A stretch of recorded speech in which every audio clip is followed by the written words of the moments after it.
Estimados oyentes, les habla Nikos Ricoy, y en poco más de 45 minutos expondremos hoy la primera enseñanza de una serie de 6 que tendremos a lo largo de la semana sobre diferentes aspectos del verdadero Evangelio. Y digo verdadero Evangelio no por ser exclusivista, sino porque en el día de hoy, en el ambiente cristiano evangélico, hay muchas prédicas de moral y filosofía que son solo eso, moralidad y filosofía que pretenden pasar por Evangelio pero no lo son. La Biblia dice con toda contundencia que son evangelios diferentes. Todos conocemos lo que dice Gálatas capítulo 1 versículos 6 al 8. Parafraseando el texto de Pablo, dice: «Estoy asombrado de que tan pronto os hayáis alejado para seguir un evangelio diferente. No es que haya otro, sino que hay algunos que perturban y pervierten el evangelio de Cristo. Pero si alguien, sea hombre o ángel, os anunciase otro evangelio diferente, sea maldito». Las palabras de Pablo son para temblar y para reflexionar. Porque en el día de hoy tenemos, por ejemplo, el evangelio materialista de la prosperidad que pasa por evangelio pero no lo es. También tenemos en muchas iglesias el evangelio sensacionalista y egoísta de los milagros. Otro evangelio es el famoso evangelio de salvación por obras. O incluso el tan conocido y facilón evangelio de pase al frente, o pase al altar, levante la mano, repita esta oración, o Dios tiene un plan maravilloso para su vida, o confía en las 5 leyes espirituales, acepte a Jesús en su corazón, etcétera, etcétera. Pero todo esto no es el evangelio verdadero que salva. Todo esto no es bíblico. Para que lo entendamos, pongamos esta ilustración sencilla al estilo de las parábolas del Señor Jesús. El evangelio del reino es como un número de teléfono, como una contraseña o como un pasaporte. Por ejemplo, si alguien quiere llamar y no tiene todas las cifras del número de teléfono, o las tiene desordenadas, o incluso le falta tan solo una cifra, ese número dará como erróneo y nunca se podrá llamar. Si un pasaporte no tiene todos los detalles correctos, a la persona nunca le dejarán pasar la frontera. Si en una frontera las autoridades son tan exigentes, imagínese, estimado oyente, en la frontera del cielo, cuando usted presente su evangelio, o sea, su pasaporte, y le digan: «Este evangelio no vale, es falso, está incompleto». Entonces usted escuchará las palabras de Mateo capítulo 25 versículo 41. «Apártate de aquí, maldito, al fuego eterno». De la misma manera, estimado oyente, cuando Dios pida al hombre la clave o el pasaporte para poder entrar al cielo, es decir, cuando pida el evangelio verdadero para poder entrar a la eternidad, y la persona no lo tiene completo ni ordenado, entonces nunca podrá entrar en la eternidad a la presencia de Dios. Por eso es tan importante conocer, predicar y creer el verdadero evangelio. Dios es perfecto, por lo tanto exigirá un evangelio completo, ordenado y perfecto. Esto es serio, estimado oyente. Un error y no entras. ¿Quién quiere correr ese riesgo de la eternidad? Por eso estamos hoy aquí para enseñar y confirmar el verdadero evangelio. En resumen de esta presentación, antes de entrar de lleno en la exposición, explicación y desarrollo del verdadero evangelio, el resumen es este. Primero, cuidado porque hay varios evangelios que no son evangelio. Segundo, examina el evangelio que tienes y crees a ver si está completo, está ordenado y es el evangelio perfecto. En las exposiciones bíblicas de estos próximos 5 días siguientes, ayudaremos a ver en qué evangelio estás confiando. Vayamos entonces al desarrollo de nuestro primer tema en el día de hoy, cuyo título es El Evangelio desde el punto de vista jurídico. Si hiciéramos una encuesta sencilla en las iglesias y preguntáramos a las personas ¿qué es el Evangelio?, tendríamos todo tipo de respuestas. De hecho, yo hice esta encuesta. Unos dirían: bueno, el Evangelio es la palabra de Dios. Bueno, y yo le diría: eso es una respuesta muy general que no dice nada. Otros dirían: el Evangelio es la buena noticia de salvación. Entonces yo le preguntaría: ¿cuál es esa noticia buena y en qué consiste esa salvación? Otros dirían: bueno, el Evangelio es el relato de la vida de Jesús. Pero yo les diría que una biografía no salva. Otros dirían: bueno, el Evangelio es la forma que Dios quiere que vivamos. Y yo les diría que eso es moralidad, y la moralidad no salva. Otros dirían: bueno, el Evangelio es el Nuevo Testamento. Bueno, yo les diría que en el Nuevo Testamento está el Evangelio, pero no todo el Nuevo Testamento es el Evangelio. Y por último otros dirían, bueno, Mateo, Marcos, Lucas y Juan son los evangelios. Entonces yo le diría que esos son 4 periodistas que hicieron un relato de una biografía de una persona. Pero una cosa son los evangelios y otra cosa es el evangelio. El evangelio es algo muy concreto que está en los evangelios y uno necesita saber qué es el evangelio. Y así podríamos seguir con diferentes respuestas, pero pocos son los que dan concretamente la respuesta correcta.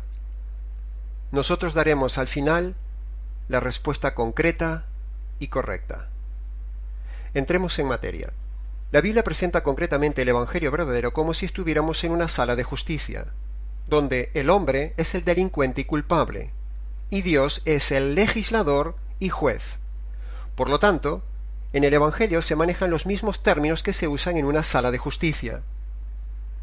Imaginemos una de esas películas de jurados, de abogados o de jueces. En una sala de justicia hay un juez. En el Evangelio también hay un juez. Dios es juez. El Salmo 7, versículo 11 dice que Dios es un juez justo. Segunda de Timoteo, capítulo 4, versículo 8 dice que Dios es un juez justo. Romanos capítulo 3, versículo 26 dice que Dios es justo.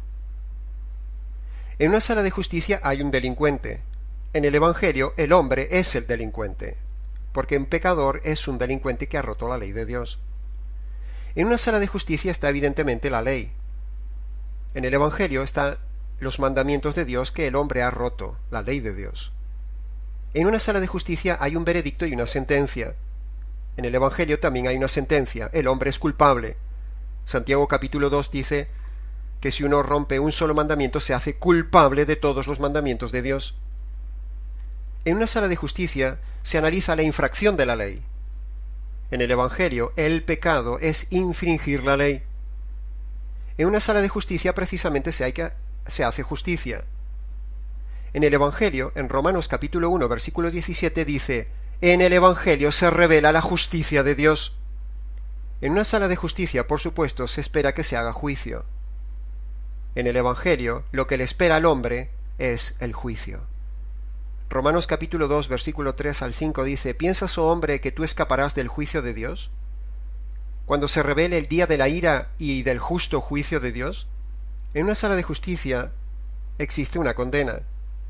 En el Evangelio, el castigo y la ira de Dios es la condena sobre el hombre.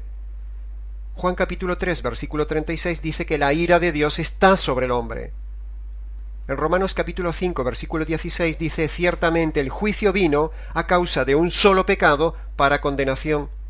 En una sala de justicia hay un abogado. En el Evangelio también hay abogado. Queda demostrado bíblicamente hablando que el Evangelio es una cuestión jurídica. Dios quiere que lo veamos correctamente, es decir, que lo veamos como una cuestión jurídica, no de forma sentimental, emocional o de forma amorosa. Eso no es el Evangelio. Por cierto, en una sala de justicia, si lo pensamos bien, nunca se manejan términos como misericordia, amor, sentimientos, emociones, canciones, términos que sí usan los evangelios falsos porque no presentan el Evangelio desde el ángulo correcto. El Evangelio verdadero consiste en presentar a los hombres dos noticias bajo un aspecto jurídico. La primera y mala noticia es que el hombre está totalmente condenado por dos razones. La primera, por los pecados que comete diariamente, es decir, por lo que hace, y segundo, por tener una naturaleza mala, es decir, por lo que es. Analicemos primero los pecados que el hombre comete diariamente. Veamos algunos de esos pecados.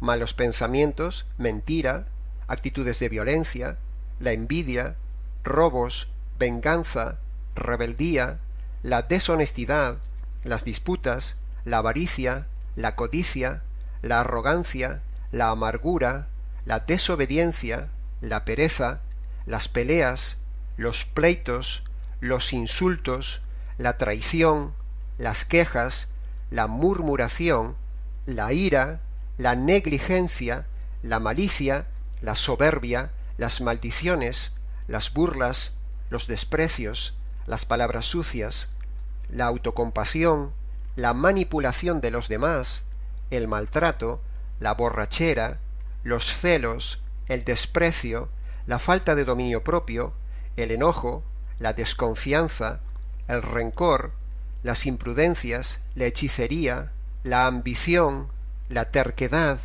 el mal testimonio, la blasfemia, la idolatría, el adulterio, el divorcio, la infidelidad, el orgullo, la estafa, el hacer diferencias entre las personas, la herejía, la ingratitud, la indiferencia, las orgías, la fornicación, la inmoralidad, la lujuria, la homosexualidad, el lesbianismo, el no hacer el bien posible, los griteríos, la falta de control, la religiosidad, los juramentos y las promesas no cumplidas, la insensibilidad, el racismo, las deudas innecesarias, las adivinaciones, la calumnia, la superstición, la insolencia, los afanes, el odio, la injusticia, meterse en las cosas ocultas, la cobardía, la impaciencia, la sensualidad,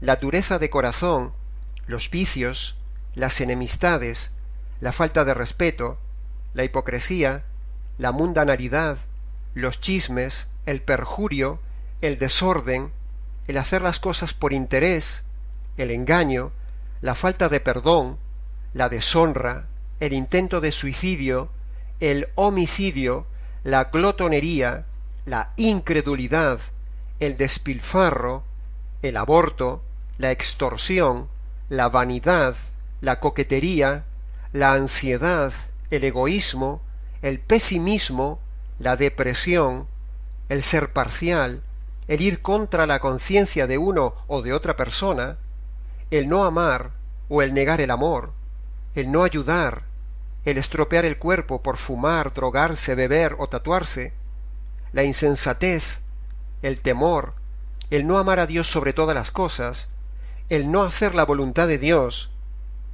Estas y cosas semejantes a estas, la Biblia dice que los que practican tales cosas no heredarán el reino de Dios. Estimado oyente, ¿has practicado alguna de estas cosas en tu vida? Marcos capítulo 7 del versículo 21 al 23, Romanos capítulo 1 del versículo 29 al 32 y Gálatas capítulo 5 del 19 al 21, son tres listas donde están algunos de esos pecados que hemos dicho hace un momento.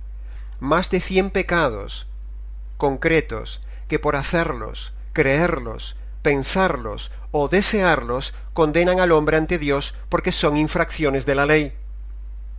Dicho esto, ahora vamos a ver que el hombre está condenado por lo que el hombre es, o sea, por tener una naturaleza mala, degenerada y perversa, rebelde y corrupta, descarriada y degradada, malvada y maldita, depravada y abominable, entenebrecida y vil, contaminada y condenada, sucia e inmunda. El hombre no es buena persona.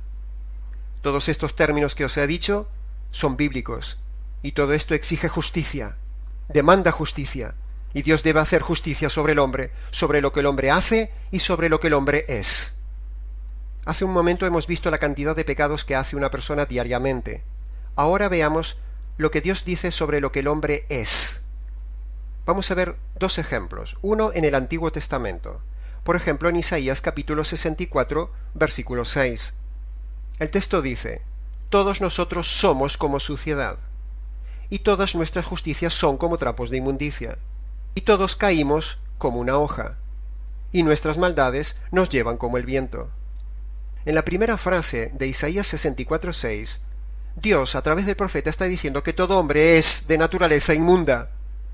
Si nos fijamos, el verbo que se utiliza es el verbo ser, y el verbo ser es exactamente el mismo verbo que se utiliza para describir la naturaleza de Dios. Dios es eterno, Dios es infinito, Dios es todopoderoso, etc. Para calificar la naturaleza de Dios utilizamos el verbo ser, y Dios para calificar la naturaleza del hombre utiliza el mismo verbo, el verbo ser. Entonces la Biblia dice que el hombre es de naturaleza inmunda. Entonces de esa manera podemos ver el contraste que hay entre la naturaleza del hombre y la naturaleza de Dios. La segunda frase de Isaías 64:6 dice: todas las obras del hombre son inmundas, aun incluso las obras justas, o todos los intentos de justicia, o todos los intentos de justificarse el hombre delante de Dios, Dios dice, son inmundas. La tercera frase de Isaías 64:6 dice que todos estamos caídos como hojas. El hombre está muerto, como una hoja caída del árbol, seca, sin sentido, sin vida, sin esperanza, cargada. La cuarta frase de Isaías 64:6 dice, nuestras maldades nos llevan como el viento. Si analizamos un poco esa frase, nos damos cuenta como que el hombre es un esclavo de sus maldades y le hace hacer lo que el hombre no quiere hacer. Por lo tanto, el hombre es un esclavo. Entonces, en este pasaje tenemos superconcentrado 4 conceptos que Dios dice de lo que es el hombre. El hombre es inmundo, todas sus obras buenas y justas incluso son inmundas, el hombre está en una posición de caído y muerto, y el hombre es un esclavo. Con todas estas condiciones, el hombre no puede entrar en la gloria de Dios. En el Nuevo Testamento encontramos un pasaje pequeño que dice cosas similares. Efesios capítulo 2, versículo 3 dice, siendo por naturaleza hijos de ira. Por lo tanto, por lo que el hombre hace y por lo que el hombre es, no puede entrar en la gloria de Dios, el hombre está condenado. Pero ahora vamos a ver otro ángulo. El hombre tiene enfrente a Dios, que es santo y juez perfectamente justo. Por lo tanto, Dios debe aplicar su justicia sobre los pecados del hombre, y también debe descargar su ira, o sea, el castigo que producen los pecados del hombre. Veamos algunos de los pasajes de los atributos de este Dios. El Salmo 5:5 dice que Dios aborrece el pecador. Entonces, si Dios aborrece el pecador, el hombre está perdido. El Salmo 7:11 dice que Dios es un juez justo. Si Dios es juez y es justo, no puede perdonar al hombre, porque si lo hace se convierte en un Dios injusto. Este es precisamente el dilema teológico más importante de toda la Biblia que veremos un poco más adelante. Isaías capítulo 6 dice que Dios es santo. Si Dios es santo en su naturaleza, no puede aceptar la naturaleza inmunda del pecador. Isaías 40:28 dice que Dios es eterno. Si Dios es eterno, el hombre merece un castigo eterno por ofender a un Dios eterno. En 1 de Juan capítulo 4, versículo 8 dice que Dios es amor. Si Dios es amor, tiene que odiar al malo, porque el hombre es malo. Son incompatibles, dos naturalezas incompatibles. Lo mismo con Lucas capítulo 18, versículo 19. Ahí dice que Dios es bueno. Si Dios es bueno, tiene que rechazar automáticamente al hombre porque es malo. Romanos capítulo 6, versículo 23 dice, la paga del pecado es la muerte. Pensemos esto, estimado oyente, por un solo pecado Dios expulsó al diablo del cielo al instante. Por un solo pecado Dios expulsó a Adán y Eva del paraíso al instante. Estimado oyente, ¿cuántos pecados has cometido en tu vida? ¿Por qué Dios aún no te quitó la vida? Razones tiene. Si la paga del pecado es la muerte, ¿por qué Dios no te quitó la vida? Hemos cometido más pecados que el diablo y Adán y Eva juntos.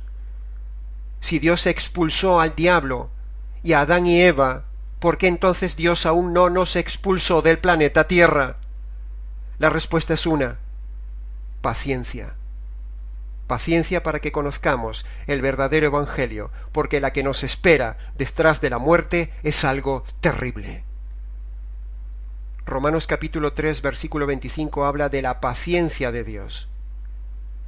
Romanos capítulo 9, versículo 22 dice, Dios soporta con mucha paciencia los vasos de ira. Segunda de Pedro capítulo 3, versículo 15 dice, entended esto, que la paciencia de nuestro Señor es para salvación. Ahora, Dios tiene paciencia, pero todavía hay una dificultad que salvar. El gran dilema teológico de toda la Biblia está en esta cuestión. ¿Cómo Dios, siendo un juez justo, puede perdonar al hombre pecador, pero sin dejar de ser justo? Dios quiere perdonar al pecador, y lo espera, pero no puede perdonarlo de forma directa. Si Dios perdonara al pecador cuando éste se acerca solo con arrepentimiento de forma directa ante él, entonces eso generaría un triple problema jurídico. Primero, Dios se convertiría en un juez injusto, porque no estaría haciendo justicia. Segundo, el pecador no recibiría lo que se merece, lo cual sería otra injusticia. Y tercero, paradójicamente, el que el hombre se arrepienta delante de Dios, eso sería un delito, o sea, un pecado. Es como si el pecador le dijera, mira, no hagas justicia, déjalo de lado, déjalo pasar, olvídate. O sea, tres injusticias en esa misma acción de arrepentimiento. Imaginemos un delincuente delante de un juez. Se leen los cargos y se le declara culpable. Entonces el delincuente levanta la mano, pasa al frente y le dice al señor juez, señor juez, reconozco lo que he hecho, perdóneme, me arrepiento, déjeme libre. ¿Cree usted, señor oyente, que el juez le va a perdonar? ¿Qué pasaría si el juez perdonara a ese delincuente? Sencillamente sería un juez injusto, un juez corrupto. Y no solo eso, sino que habría otra injusticia. El delincuente no recibiría lo que se merece. Hace pocos meses hablaba yo con una abogada sobre el tema del Evangelio, y en determinado momento yo le pregunté, estimada abogada, ¿cómo se perdonan sus pecados? Entonces ella me contestó, bueno, pidiéndole perdón a Dios y arrepintiéndome de mis pecados. Entonces yo le dije, estimada abogada, supongo que usted conoce las leyes y usted conoce algún ambiente jurídico, habrá estado en algún lugar en una sala de justicia. Y me dijo, sí. Entonces, estimada abogada, imagínese un delincuente delante de un juez que se arrepiente y le pide perdón. ¿Cree usted, abogada, que el juez le va a perdonar por el simple hecho de que el delincuente llore, se arrepienta y le pida perdón? Entonces la abogada me dijo, ¿sabe una cosa, Nikos? Sí, dígame, abogada. Yo soy jueza. Bueno, usted me dijo que era abogada. Sí, yo soy abogada, pero para ser juez es necesario ser abogado. Pues con la venia, su señoría. ¿Cuántas veces usted en un tribunal de justicia a algún delincuente le ha pedido perdón por arrepentimiento? ¿Qué pasaría si un delincuente se levanta en la sala de justicia y le dice, señora jueza, le ruego por favor que me perdone. Me arrepiento de lo que hice. ¿Usted, señora jueza, le perdonaría? ¿Y sabéis lo que me dijo la jueza? Que ni se le ocurra pedir perdón al delincuente. Y yo le dije, ¿por qué? Porque es un delito. Se llama delito de cohecho. Es como si el delincuente tratara de sobornar al juez. De la misma manera sucede con Dios. Cuando un pecador simplemente se arrepiente delante de Dios y le pide perdón de sus pecados, Dios no puede perdonarle, porque si Dios le perdonara, Dios se convertiría en un Dios injusto y el pecador no recibiría lo que se merece, a la vez que es un delito porque está tratando de sobornar a Dios. Entonces, para que Dios pueda perdonar al hombre sin dejar de ser justo, primero, Dios debe satisfacer la justicia que producen los pecados del hombre, y afortunadamente lo hizo. Segundo, también debe apaciguar su ira, producida por esos pecados, y afortunadamente Dios lo hizo. De esta forma, ahora sí Dios podrá perdonar al hombre. Entonces, para lograr todo esto, es decir, para que Dios pueda perdonar y a la vez seguir siendo juez justo, Dios diseña un plan, el Evangelio. Punto número 1. En la cruz, un inocente, Jesús, el Hijo de Dios, se ofrece como sustituto, y lo puede hacer porque es hombre perfecto, porque nunca pecó. Segundo, en la cruz, Dios el Padre, al castigar y matar a su Hijo, satisface la justicia de Dios que producen los pecados del hombre. Y tercero, en la cruz se apacigua la ira eterna que el pecador merece recibir en la condenación eterna. Por lo tanto, por medio de la cruz, Dios, juez justo y santo, puede hacer dos cosas a la vez: dejar satisfecha su justicia y su ira, y puede perdonar al hombre que cree y recibe este mensaje. Entonces, dilema teológico resuelto. Hagamos un resumen rápido de lo que hemos dicho de la mala noticia hasta ahora. Hemos dicho que el hombre está totalmente condenado por los pecados que comete diariamente, es decir, por lo que hace, y también hemos dicho que el hombre está condenado por tener una naturaleza mala, es decir, por lo que el hombre es. Y hemos dicho, por otro lado, que el hombre tiene enfrente a Dios, que es un juez justo y santo. Por lo tanto, Dios debe aplicar su justicia sobre los pecados del hombre, y debe descargar la ira, o sea, el castigo que producen los pecados del hombre. Entonces, con todo esto que hemos dicho, el hombre frente a Dios tiene un grave problema, un problema jurídico. el juicio y la ira de Dios están sobre él. ¿Cómo librarse de esta situación terrible? Porque los pecados demandan justicia. Si la justicia cae sobre el pecador cuando Dios le quita la vida, entonces el hombre está perdido, y precisamente se trata de salvarlo. Pero si la justicia cae sobre otro, entonces hay salida, hay esperanza de salvación mientras el pecador no muera. La segunda y buena noticia es precisamente que la justicia cayó sobre otro. En la cruz, como ya hemos dicho, Dios el Padre descargó la ira eterna sobre su Hijo eterno para satisfacer la justicia eterna. Justicia e ira que tú y yo merecemos recibir en la condenación eterna. Entonces, estimado oyente, cuando el Padre castiga y mata a su Hijo en lugar del pecador, de esta manera se producen dos cosas. Se cancela la justicia divina contra el hombre y se retira la ira de Dios sobre el hombre. Cuando decimos, predicamos y enseñamos esto en las iglesias, mucha gente se escandaliza, pero es bíblico. Dicen que el que mató a Jesús fueron los judíos o fueron los romanos. Pero Isaías capítulo 53, la profecía de la cruz, dice en el versículo 4: el Mesías fue herido por Dios y abatido. El versículo 6 dice: Yahvé descargó sobre él el pecado de todos nosotros. Versículo 10 dice: Yahvé quiso destrozarle y quebrantarlo con padecimientos. Los romanos no mataron a Jesús. No podían matar una naturaleza perfecta. Los judíos lo entregaron, los romanos lo crucificaron, pero el Padre mata a su Hijo, y el Espíritu Santo, en unidad con el Padre, apoya en complicidad esa muerte, y ambos abandonan al Hijo de Dios en el Calvario, en una separación que para ellos es eterna. Un instante de separación entre seres eternos es una eternidad. La agonía de Getsemaní y el Calvario no era lo físico que le venía encima a Jesús. Jesús no temía el sufrimiento físico, ni lo físico fue el centro, ni lo peor para Jesús. Porque hubo mártires que sufrieron mucho más que Jesús físicamente, más torturados, más tiempo, incluso quemados.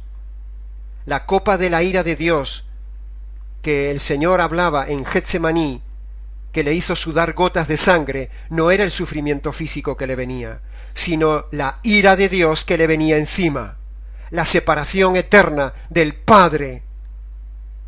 Como la paga del pecado es la muerte, en la cruz muere físicamente Jesús hombre, por 3 días, pero también en la cruz se rompe la comunión eterna entre el Padre y el Espíritu Santo con el Hijo. Es una muerte espiritual. Es el desgarro de la unidad divina, esa unidad eterna que por siempre existió. Ese amor, esa unidad es desgarrada, es cortada en un instante. La unidad eterna se rompe. Las dos muertes que el hombre experimentará por causa de sus pecados, la física y la eterna, las experimentó el Hijo de Dios en la cruz en sustitución del hombre. Jesús murió físicamente, y Jesús murió y experimentó la separación eterna. En Romanos capítulo 3, versículo 25 y 26, el pasaje más importante de toda la Biblia, dice: Dios puso a Jesucristo como propiciación, es decir, como la víctima que recibe el sacrificio para hacer justicia de las injusticias de un culpable, y así manifestar su justicia a fin de demostrar que Él es juez justo y también el que justifica al que pone la fe en Jesús. En Gálatas capítulo 3, versículos 10 y 13, vemos la crudeza invisible de la cruz. Allí dice en el versículo 10: maldito todo aquel que no puede cumplir todas las cosas escritas en la ley para hacerlas. El versículo 13 dice: Cristo fue hecho maldición por nosotros, porque no cumplimos la ley, pues estaba escrito: maldito todo aquel que es colgado en un madero. Los delincuentes eran expuestos en un madero. Cristo fue colgado como un delincuente, sin ser delincuente, por un delincuente. En 2 de Corintios capítulo 5, versículo 21, se habla de la sustitución de la cruz. Al que no conoció pecado, es decir, al Señor Jesús, el Padre lo hizo y lo trató como pecador por nosotros, para que nosotros, por medio de la fe, fuésemos hechos justicia ante Dios por medio de Él. Entonces, si en la cruz se satisfizo la justicia de Dios y se descargó totalmente la ira de Dios, y ya está todo hecho, ¿significa ya que estamos todos salvados porque está todo hecho? No. Dios manda y pone a todo hombre dos condiciones para salvarse. Dos condiciones para que, jurídicamente hablando, el hombre sea declarado justo. En Marcos capítulo 1, versículo 14 y 15, vemos allí cómo Jesús empieza su ministerio evangelístico. Y Jesús empieza su ministerio evangelístico no invitando a la gente a que repita una oración, no a que la gente lo reciba en su corazón, no a que la gente levante la mano, no a que la gente busque la prosperidad. Jesús dice: arrepentíos y creed en el Evangelio. Arrepiéntanse y crean en el Evangelio. Dios quiere que uno se arrepienta, es decir, que reconozca y abandone sus pecados y que reconozca también que tiene una naturaleza mala, es decir, lo que hemos dicho en la mala noticia. Pero la otra condición que Jesús pone en el versículo 15 es que todo hombre crea y confíe en la obra de justicia hecha en la cruz por el Señor Jesús, es decir, la buena noticia, el Evangelio. Cuando el hombre se arrepiente de sus pecados, primera condición, y pone su fe en la justicia descargada en la cruz, segunda condición, entonces Dios lo declara totalmente perdonado, jurídicamente perdonado, inocente como si nunca hubiese pecado. Pero también lo declara totalmente reconciliado. O sea que este delincuente, que era enemigo de Dios, ahora Dios lo toma como hijo, y no solo como hijo, sino que también nos ofrece ser esposa del Hijo de Dios. Por lo tanto, ahora sí, por medio del arrepentimiento y la fe, con la obediencia de estas dos condiciones, el hombre sí puede entrar en la gloria de Dios. La resurrección de su Hijo es la evidencia de que Jesús nunca pecó. Si no, Jesús estaría todavía en la tumba como todos los demás líderes de todas las demás religiones. La resurrección es la evidencia de que Dios aceptó este evangelio, este sacrificio perfecto a favor del hombre pecador.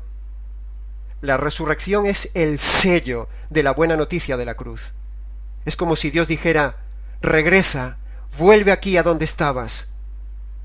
Sin resurrección todo esto es una historia trágica y dramática. Pero con la resurrección hay vida. Como la resurrección es vida, la resurrección de Jesús es lo que le da vida y poder a este verdadero evangelio, maravilloso, glorioso evangelio. Por eso los demás evangelios no tienen poder, por eso la gente sigue viviendo a pesar de que pasa al frente, repite una oración, y todo lo demás sigue en sus vidas igual porque no hay poder. Solo el verdadero evangelio del arrepentimiento y la fe, respaldado por el poder de la resurrección, da vida y poder para vivir una vida transformada. Isaías capítulo 53, versículo 11 dice: por medio de este conocimiento, o sea, el evangelio, mi siervo, es decir, Jesús, el justo, justificará, es decir, declarará jurídicamente inocente a muchos culpables. Y tú puedes ser uno de ellos, estimado oyente. Tú y yo somos culpables por lo que hemos hecho y por lo que somos. Dios es un juez justo, Dios es santo y tiene que hacer justicia sobre nuestra naturaleza injusta y sobre nuestras obras injustas. En la cruz está la solución. En resumen de todo lo dicho, el evangelio verdadero consiste en dos noticias y en dos condiciones. Cuando habíamos dicho arriba, ¿qué es el evangelio? El evangelio consta de dos noticias y dos condiciones. ¿Cuáles son esas dos noticias? La mala noticia es que el hombre hace injusticias y es injusto, y Dios hace justicia y es justo, precisamente todo lo contrario. La buena noticia es que en la cruz el Padre descarga su ira sobre su Hijo para hacer justicia de tus injusticias. ¿Y cuáles son las dos condiciones? Las dos condiciones que Dios pone para salvar son arrepentimiento de los pecados y reconocer la naturaleza mala, y poner la fe en la justicia de la cruz. Estimado oyente, yo te invito a obedecer las dos condiciones que acabamos de decir. Yo te invito a que vayas y busques en tu habitación un momento tranquilo, que busques un lugar tranquilo, que te postres de rodillas, que te descalces porque el lugar es santo, y que te arrepientas de cada uno de los pecados que hemos dicho anteriormente, todos esos pecados que han saltado ahora en tu conciencia, y que reconozcas que eres mala persona, que eres malo. Dios pide también que creas en lo que sucedió en la justicia de la cruz. Señor, es verdad, reconozco que soy culpable. Reconozco que durante 20, 30, 40, 50, 60, 70, 80 años he hecho las cosas mal. ¿Cuántos pecados, Señor, que demandan justicia? Señor, lo reconozco, me arrepiento, los abandono. Señor, espera. Eso es la mitad del Evangelio. Hoy he comprendido, hoy he entendido que había que hacer justicia de mis injusticias. Y ahora veo y creo que en la cruz hiciste justicia de mis injusticias, y yo lo creo. Una cosa más, Señor. Muchísimas gracias por este precioso Evangelio. Estimado oyente, mañana continuamos con otro aspecto, otro ángulo expositivo del verdadero Evangelio. Les ha hablado Nikos Ricoy.